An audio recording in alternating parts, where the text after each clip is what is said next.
Hein, parce qu'on peut très bien le faire, quoi. Des spécialistes qui peuvent monter des choses comme ça. Ils peuvent le faire. Hein. Voilà. Encore une fois, quand tu dis que quand il y a des décès dans de telles conditions, il doit y avoir autopsie et rapport d'autopsie qui fasse foi juridique. Voilà, qu'on va Or, dans savoir de toutes quoi ces la personne est affaires-là, morte. il n'y a rien. Il n'y a rien. Il n'y a rien. Il n'y a nulle part des preuves. Hein. Quand on me demande, je le répète, moi de fournir des preuves que c'est du bidon, moi je dis aux autres, bah, fournissez-moi des preuves que c'est pas du bidon.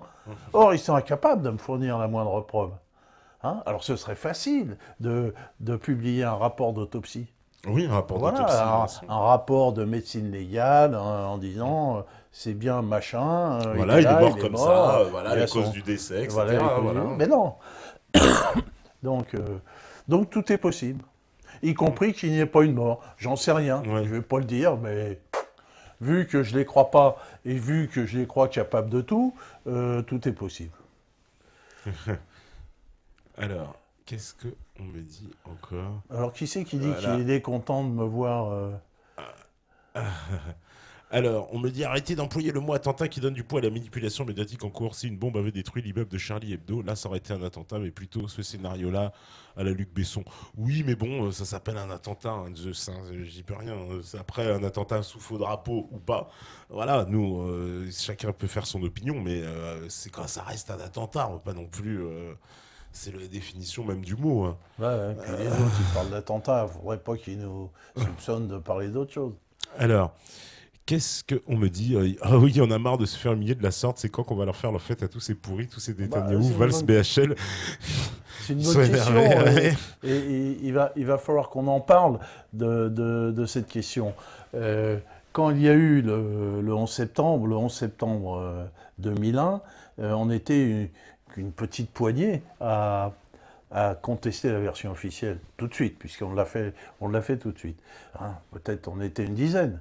Hein, alors qu'à cette époque-là, rappelez-vous que tout le monde, personne ne pouvait contester ou n'aurait eu l'outrecuidance de contester la version officielle. On était une poignée. Bon. Donc là, on est combien 14 ans après. On a quand même une quantité importante de gens qui contestent. Moi, sur mon mur Facebook, j'ai 5000 amis. Dans cette affaire-là, j'ai perdu, on va dire, 60-70 amis qui sont partis, qui n'étaient pas contents de mes prises de position.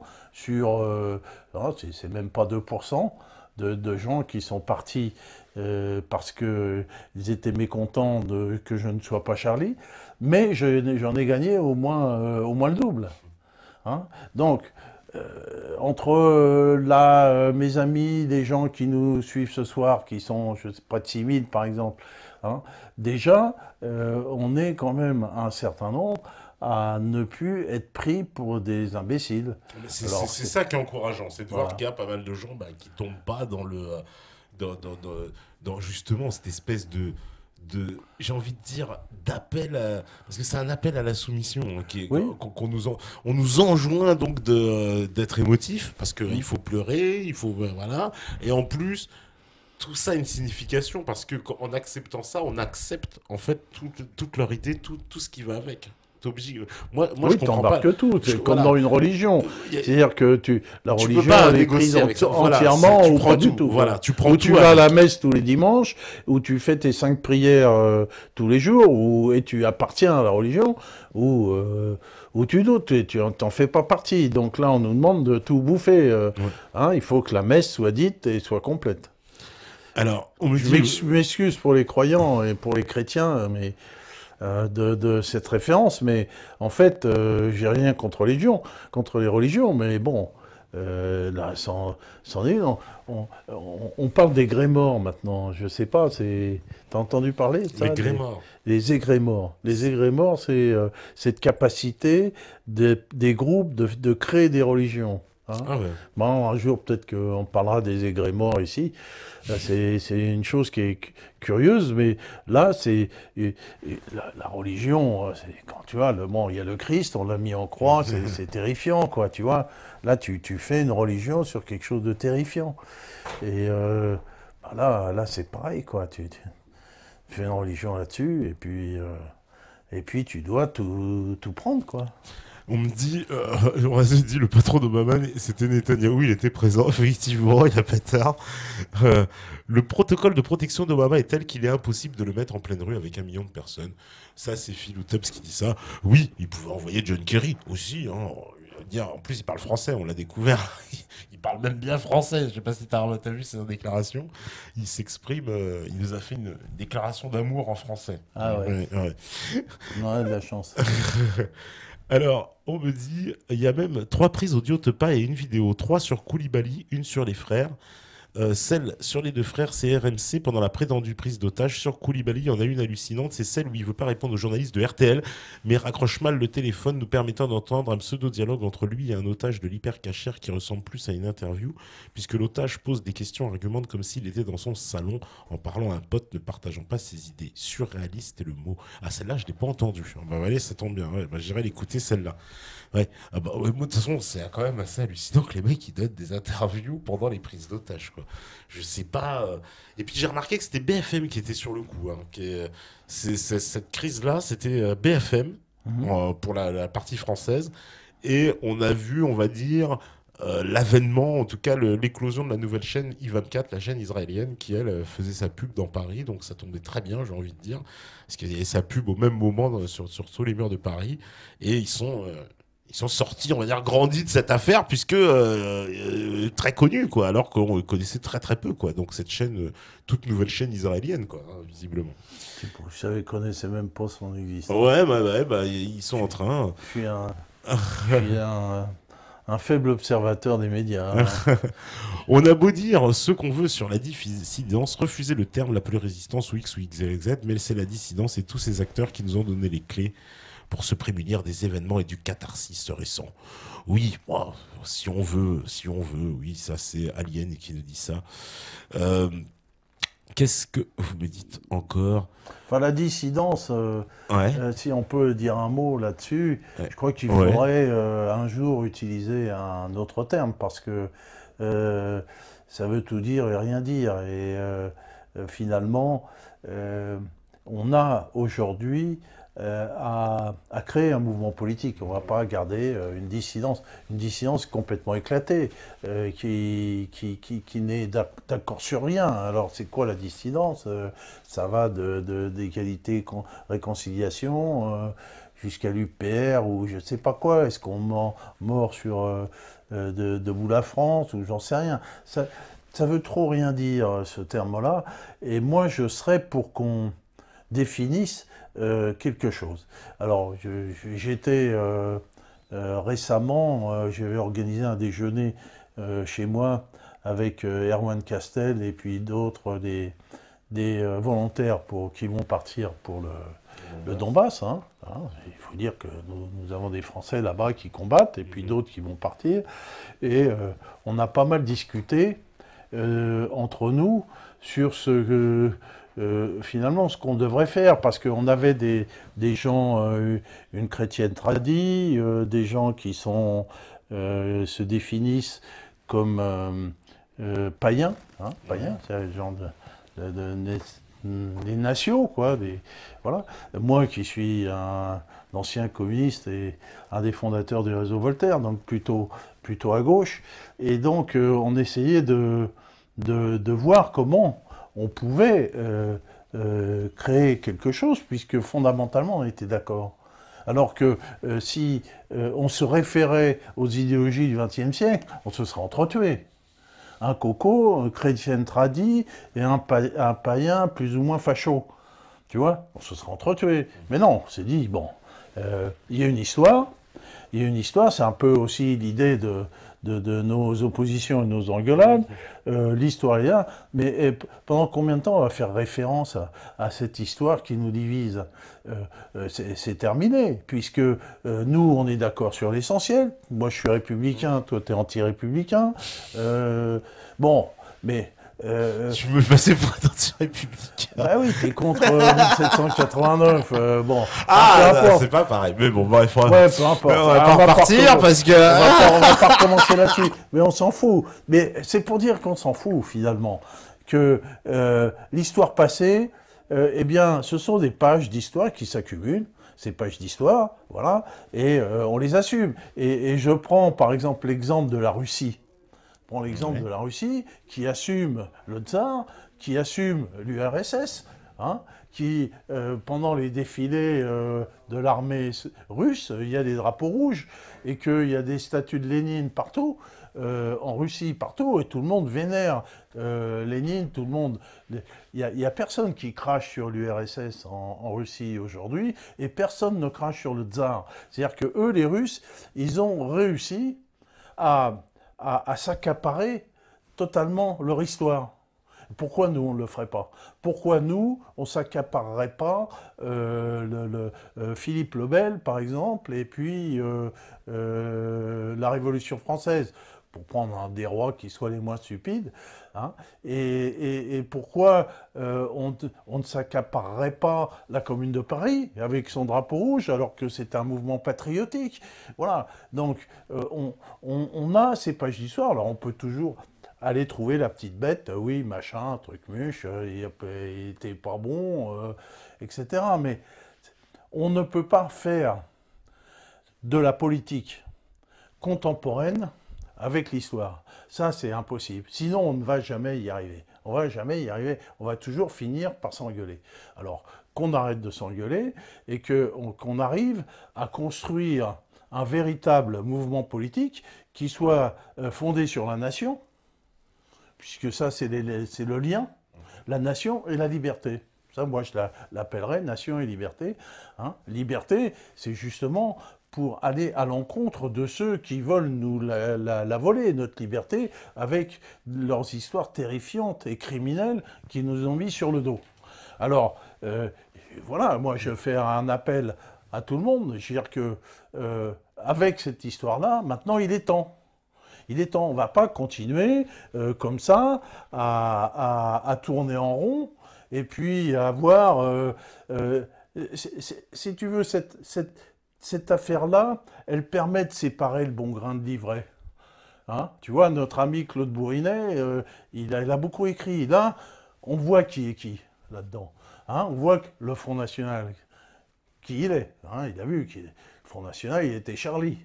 Ah bah oui. Ouais, il était Charlie. Ah bah, complètement. Alors on voit ceux qui sont Charlie, ceux qui n'y sont pas. Donc il y a une grande opération de tri qui est en train de se faire. Et si les autres sont en cohésion, les moutons Charlie, nous aussi, on est maintenant en cohésion.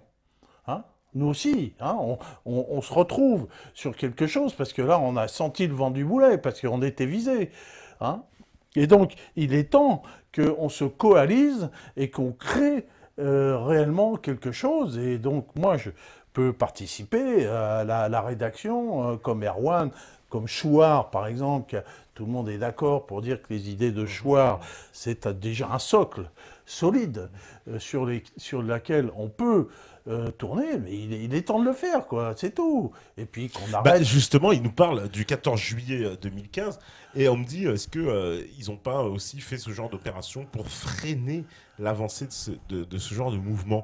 C'est possible. C'est possible, c'est possible. Oh, je suis capable de tout. C'est oui. possible. Moi, j'ai le sentiment qu'en tout cas, et je vais te dire, parce que ça, c'est aussi un langage que j'ai entendu dans la presse, dans les médias, et tout. Tu sais, je suis vachement sensible aux mots qui sont utilisés, et j'entendais systématiquement les journalistes dire oui, nous sommes en résistance. Nous, etc., nous allons rentrer dans la résistance. C'est-à-dire qu'ils estimaient être, eux, du côté de la résistance. Ah bah ça, on prend toujours l'idéologie de l'idéologie, l'adversaire. voilà. C'est ça. C'est vrai qu'ils sont en train de voler les arguments d'en face afin de pouvoir les prendre à leur compte, puis en fin de compte les décrédibiliser. Puisque si le système reprend ce concept de résistance, c'en est évidemment plus que fini de la résistance. Avec Poroshenko et Netanyahou à la tête de la manif, donc tout le monde a compris. D'ailleurs, c'est fantastique. On me dit Hollande finit la manif, c'est R4 qui dit ça. Hollande finit la manif, Charlie à la synagogue de la Victoire, au bras de Chetan Howard, sous les cris de Israël vivra, Israël vaincra. Oui. C'est vrai. C'est vrai que c'est Là, hallucinant, les images. c'est C'est hallucinant, mais on voit je sais bien Hollande que dans la synagogue, je reviens avec tous avec la kippa. voilà, ouais, je reviens là-dessus sur le Donbass et sur quelque chose qui est pour moi extrêmement important et je regrette que toutes les consciences l'oublient. Hein, que j'ai eu des mots avec mon amie Personne parce qu'elle a complètement oublié ça. Elle a fait un magnifique billet aujourd'hui sur l'affaire Charlie. J'espère qu'on va le passer. Mais l'attaque contre la Russie, c'est le point central. L'ennemi, c'est la Russie. C'est la Russie. Et donc, il y a la guerre. Il y a la guerre là où on a nos compagnons et ceux qui vont partir. Et donc, cette guerre est bien dirigée contre la Russie. Et pendant que Poroshenko, le boucher de Kiev, paradait pour Charlie, le même jour, il y a eu des vingtaines de morts à Donetsk. Là, pour l'instant, il fait bombarder les populations civiles. Ce n'est pas des erreurs de tir. C'est pas possible. Avec des armes modernes, on ne fait pas d'erreurs de tir. Donc, sont réellement visées des populations civiles. Et aujourd'hui, il y a eu 15 morts dans un autobus, quoi. Tu vois ? Donc ça, depuis l'attentat de Charlie Hebdo, ils ont alors qu'il y avait une soi-disant trêve. Alors on ne peut pas parler d'accrochage entre patrouilles. C'est pas possible. On ne peut pas parler d'erreur de tir sur des positions républicaines. Ce n'est pas possible. Donc il y a... même quand ils tirent les Smerch, tu sais, les orgues de Staline, on se dit, ouais, ce truc-là, c'est pas précis. Bon, alors, quand on voit des colonnes entières de Kiev, dont on voit les fusées, les obus des Smerch tapés en plein dans les chars, faut pas raconter des conneries, c'est très précis si on veut. Voilà. Et il ne faut pas dire que du côté des républicains, même s'il y a des Russes qui règlent les trucs, ça soit plus des manches que les mecs en face qui ne savent pas régler leurs trucs et puis qui visent soi-disant un truc, mais manque de peau, ça tombe sur les populations. Non, ils visent délibérément des populations civiles. Il y a eu des tués, des enfants, des femmes allongés sur la neige rouge de sang à Donetsk, pendant que cet immonde personnage, cet assassin au service des intérêts qui sont contraires à sa nation, tu vois, paradait avec ces gens-là. Enfin, c'est monstrueux. Là, ceux qu'on c'est défilé, monstrueux. parce qu'on pourrait en citer un petit mot quand même, justement. Alors évidemment, Netanyahou n'est pas le moins célèbre et, pour ses actes, évidemment, on peut dire de terrorisme d'État, mais il y en avait une sacrée brochette, parce qu'il y avait quand même Ali Bongo, donc le président du Gabon, bon, je veux dire, qui n'est pas non plus le chantre de la liberté d'expression, Gnassingbé Yadema, un homme qui fait emprisonner les opposants, qui voire les fait torturer, brûler et assassiner en place publique. Il y avait Goodluck Jonathan, et pendant qu'il était en train de faire le beau dans les rues de Paris, il y avait 2000 morts au Nigeria par un autre groupe aussi islamique armé par la CIA, et ce sont à l'heure actuelle, alors il faut le savoir, ce sont les médias africains qui ne sont pas tous sur la férule occidentale, contrairement à ce qu'on pourrait croire, parce que ça va finir, tu vas voir qu'ils vont être beaucoup plus libres que nous, les médias là-bas. Ils le sont déjà dans un tel cas. Et donc, en tout cas, c'est donc des médias nigérians et camerounais qui se sont emparés de l'affaire et qui ne cessent de pointer du doigt les liens entre la CIA et Boko Haram. Donc, lien établi évidemment depuis longtemps par tous les spécialistes. Thierry, on en avait parlé ici même, qui disait justement c'était la fameuse branche armée d'Al-Qaïda en Afrique, et que justement ils étaient là pour semer le chaos dans toute l'Afrique de l'Ouest, et c'est exactement ce qui est en train de se passer en plus, précisément avec le Centrafrique, le Mali, la Côte d'Ivoire, le Nigeria, qui sont sous le feu de rébellions constantes, et ce fameux groupe Boko Haram, donc, qui sème le désordre dans le nord du Nigeria et le nord du Cameroun, a fait un assassinat de 2000 personnes, rien que ça, c'était avant-hier, donc pendant que Goodluck Jonathan, lui, venait hein, venait parader avec les Occidentaux, puis un certain nombre de présidents. J'ai trouvé ça d'une indécence absolue vis-à-vis des peuples qu'ils représentent, qui, quand même, peuples à qui on impose donc une loi, des fois avec violence, hein, plus violente encore que ce que nous subissons ici, et que ces gens-là viennent parader au nom de la liberté d'expression, quoi. C'est quand même extraordinaire. C'est orwellien. On était dans le monde d'Orwell, bon, et on n'est pas encore sorti malheureusement. Qu'est-ce qu'on me dit? La différence est frappante entre les deux dernières vidéos, presque une tête de plus. Combien mesure le plus petit ou le plus grand, etc. Oui, il y a des gens qui remarquent, voilà, plein de petits détails entre les vidéos. Bon, j'ai pas vu encore ce détail sur la taille, mais c'est parfaitement possible. Alors, oui, alors on me dit Crankbeat, ils auraient eu un crédit de 6 000 € à la banque il y a un mois. Est-ce plausible? On peut en penser quoi? Ah, c'est qui a eu ça? Les frères Kouachi. Bah voilà, encore une fois, les mecs, ils ont pas de boulot, rien, on leur file du fric. Bon, je veux bien, mais c'est toujours un peu bizarre. Euh, Qu'est-ce qu'on me dit encore? Vous êtes génial, les mecs, merci. Je lis quand il y a des petits compliments, ça fait plaisir. Euh, Qu'est-ce qu'on me dit? Dans 10 ans, BHL, Finkielkraut, Elisabeth Lévy et compagnie continueront à nous parler de l'attaque contre l'hypercachère comme on nous parle encore de l'affaire Mera pour justifier des interventions dans des nations étrangères. Et ça, je suis entièrement d'accord avec Crypto, parce qu'il paraît qu'on s'apprêterait à aller bombarder l'État islamique. Ouais, Alors, Pipo, jusqu'à présent, les bombes sont tombées à côté. alors pour le Quand moment, ils c'est toujours parachute, tombé en ah, Syrie. merde, Ouais. on s'est gouré. C'est tombé chez les mauvais. Voilà, donc Est-ce qu'on croit, on peut penser 5 minutes qu'ils vont aller bombarder leurs potes? Non. alors, il paraît qu'ils vont aller bombarder, c'est ce qu'ils Ouais, n'arrêtent ouais, pas de ouais. dire. J'ai eu vent, moi, d'informations C'est ça, ouais. comme quoi les avions et l'aviation française se seraient positionnés, en fait, très proches des zones de bombardement. Donc, précisément, ils seraient en Israël. Ils vont peut-être Alors, bombarder la Syrie, ouais, c'est surtout voilà, ça. oui, C'est ce qui est le plus probable. c'est ce qui est le plus C'est- probable. Voilà. C'est ouais. qu'en fait, dans tout on va dire, ce fatras là, on Mhm. profite du bordel ambiant et on repart de plus belle en fait sur les guerres en cours. Parce que Bah la ouais. Syrie, c'est un dossier qui s'éternise finalement Bah d'un oui, point de qui vue s'éternise. Et puis c'est du point de vraiment vue de l'ennemi. l'OTAN. Ils n'ont pas changé, hein. Voilà. C'est l'ennemi. S'ils voulaient combattre le terrorisme, bah, ils ne combattraient pas la Syrie. Il ne faut pas qu'ils prennent encore des gens pour des imbéciles. Alors, et tiens, il y a Aliens qui fait un petit commentaire un peu long, mais qui a l'air intéressant. Il dit: J'ai pu lire des témoignages d'ex-forces spéciales américaines qui revenaient sur l'assaut de la supérette.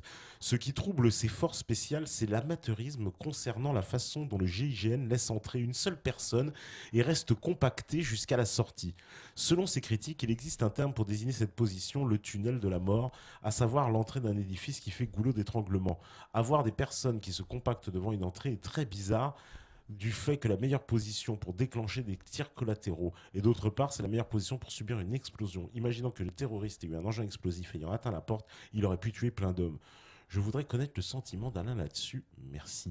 C'est vrai que lui, il dit que les flics, ils ont regardé, des flics des ex-forces spéciales, ils regardent l'intervention française et ils se posent des questions, quoi. Parce qu'ils vrai, ils ouvrent la porte, ils sont tous massés devant, Enfin, etc. comme pour moi, tout ça, c'est du bidon. Ouais, ouais. Donc, Ouais, les questions. Oui, tu dis que dans le sens c'est du cinéma, quoi. c'est du cinéma. Quoi qu'il On arrive, s'en fout. on va repérer ce genre d'erreur. C'est-à-dire un Ouais, professionnel, il est obligé de bah, voir toutes bien les sûr. formes d'incohérence comme ça dans l'intervention. Le mec qui a l'habitude de force spéciale, il voit le truc, il dit ouais, mais là les mecs c'est positionné n'importe comment, c'est pas possible, etc. Quoi. Hein.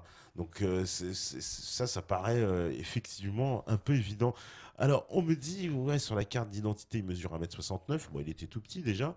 Alors, pensez-vous que ces attentats soient les premiers d'une liste qui a pour but de justifier un Patriot Act à la française qui est déjà réclamé par Valls et l'UMP? Eh ben, ça, faut en parler de ce truc-là. Parce que c'est vrai que j'ai vu que Valérie Pécresse, j'ai vu que tous les députés UMP et certains évidemment, députés PS, ils demandent carrément, non, mais ils le disent texto, un Patriot Act à la française.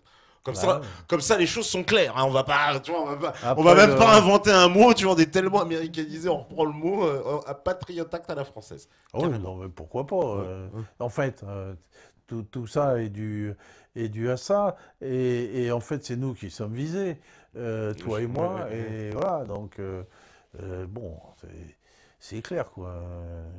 Ouais, parce qu'un Patriot Act, ça les arrangerait bien Bah, bien sûr. pour casser un peu les mouvements Internet, Bah, casser un peu la dynamique, on va dire la dynamique d'opposition qui s'est voilà, installée c'est en c'est France une et dans toute dynamique. l'Europe. Hein, Et puis qui sont cette dynamique d'opposition qui se concrétise par des sondages effroyables, ouais. mais effroyables sur tous les domaines, c'est-à-dire une décrédibilisation du politicien, décrédibilisation des médias, et donc, Oui, oui, voilà. parce que j'entendais Manuel Valls de dire nous sommes tous juifs, nous sommes tous journalistes. Bon, bah, tu Tiens, vois, qui sait, Ah, wow. on Il n'a y en pas, a qui font des têtes bizarres. Ils me disent, on n'a pas commencé à les traiter de journalopes ouais, encore. voilà. Ah, les journalopes, moi, je ne les ai pas encore traités, mais bon, voilà, si...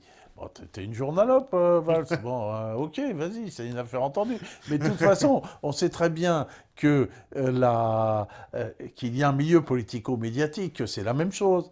Hein. Oui. C'est pareil. De toute C'est un milieu façon, endogame, de toute façon. Ils couchent ensemble. voilà, tous, ils font des bébés ensemble, ils couchent ensemble. C'est des familles tuyaux de poil, journalistes, politiciens, journalistes. Voilà, Hollande, il en baise un, il en baise une, bon, Ouais.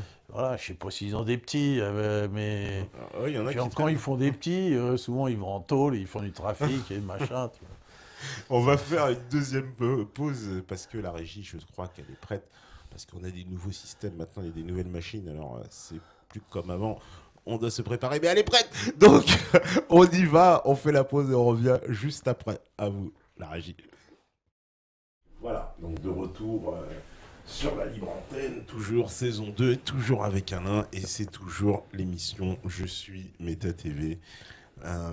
C'est vrai que on a vu, en plus il en parlait, Greg Tibabian dans sa vidéo des conséquences qui se sont produites en France et qui ont été d'ailleurs un peu occultées par le monde médiatique. On va dire que cette partie-là les intéressait pas, mais il y a eu énormément d'attentats.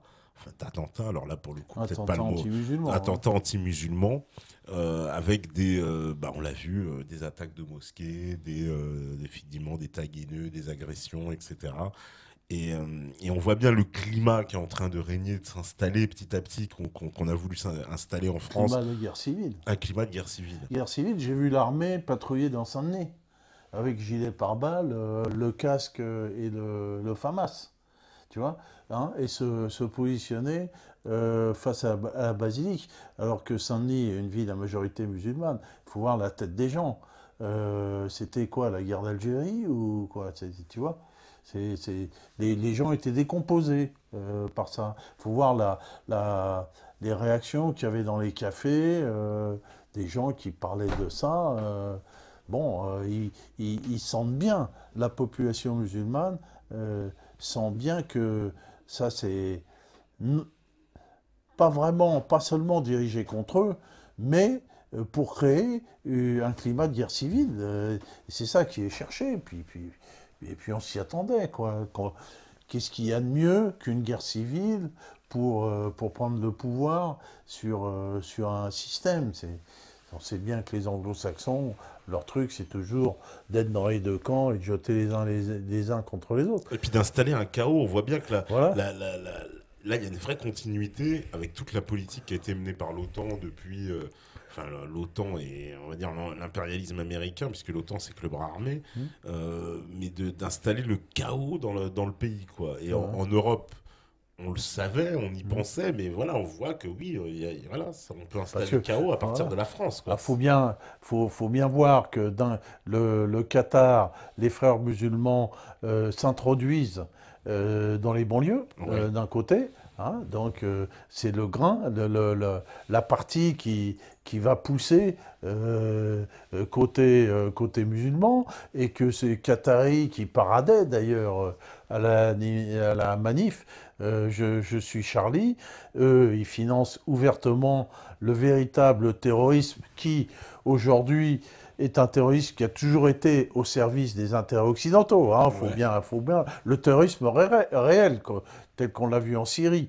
Donc on a ces gens-là qui s'introduisent dans les banlieues, qui montent le salafisme et le takfirisme hein, d'un côté, et de l'autre, évidemment, on a été remonté des pseudo-identitaires et des islamophobes. Donc c'est ça, donc les deux crétins de l'affaire, quoi, les idiots utiles qui vont chercher à créer justement cette guerre civile. Donc on voit, hein, c'est pour parler des buts de cette affaire, les buts sont là et les effets sont déjà mesurables. Alors, on me dit la question de Claude Ratignier. Répondez à cette question. Bah, déjà, il faudrait qu'on la voie, la question, puisque le poste a disparu. En tout cas, il est trop haut, je peux pas le revoir. Qu'est-ce qu'on me dit encore? Avec ces événements, surtout avec l'alliance médiato-politico-banquero-laïco-sioniste, quels sont vos conseils que vous donniez aux musulmans qui vivent en France ou en Occident? Se battre, faire profil bas, quitter le pays. Je vis au Canada et généralement ce qui se passe en France est importé au Canada quelques années plus tard. Pour l'instant, j'ai conseillé à ma femme qui porte le voile de ne pas sortir dehors avec les enfants pour éviter tout problème. Moins 20 degrés ne t'encourage pas de sortir non plus. Et je songe à aller vivre au Maghreb ou en Asie du Sud-Est d'ici 3 ans. Les musulmans vont-ils vivre une Shoah en Occident? Bon, d'abord, il faut dire laïco, ça me plaît pas parce que la laïcité telle qu'elle a été conçue au départ en 1905, c'est justement permettre la liberté des religions et l'égalité des religions. Donc, si vous voulez supprimer la laïcité, là, vous mettez l'islam dans très très mauvaise posture. Parce que si la laïcité est supprimée, ce sera au détriment forcément de l'islam. Donc, la question, elle n'est pas pertinente. Donc, on a parlé de cette volonté de jeter les uns contre les autres. Donc, dans tous les pays maintenant occidentaux où il existe des communautés religieuses différentes, le but, c'est évidemment de les faire s'entretuer. Donc, on a compris. Donc, que faire maintenant? On en a déjà un peu parlé. Il faut créer urgemment un mouvement politique qui ne soit même plus de la dissidence, mais un mouvement politique structuré autour d'idées réelles, d'idées réfléchies, qui ne soient plus des idées d'opposition, mais des idées d'action, des idées réfléchies. On a parlé d'Étienne Chouard, de cette nouvelle constituante, hein, de rassembler les gens pour qu'ils créent une constituante. Mais avant ça, il faut que l'on définisse notre propre credo. Hein. Là, ils ont une doxa. Nous, on va créer, faut qu'on crée un credo, c'est-à-dire une liste déjà d'idées politiques qui va permettre de rassembler des gens qui étaient de l'ex-droite, puisque dans la dissidence, il y a beaucoup de gens qui étaient de l'ex-droite. Je parlais des chrétiens, par exemple, des chrétiens tradis qui ont manifesté contre le mariage homosexuel, et des gens de gauche, du front de gauche. Donc, comment rassembler tous ces gens-là qui, au XXe siècle, étaient ennemis?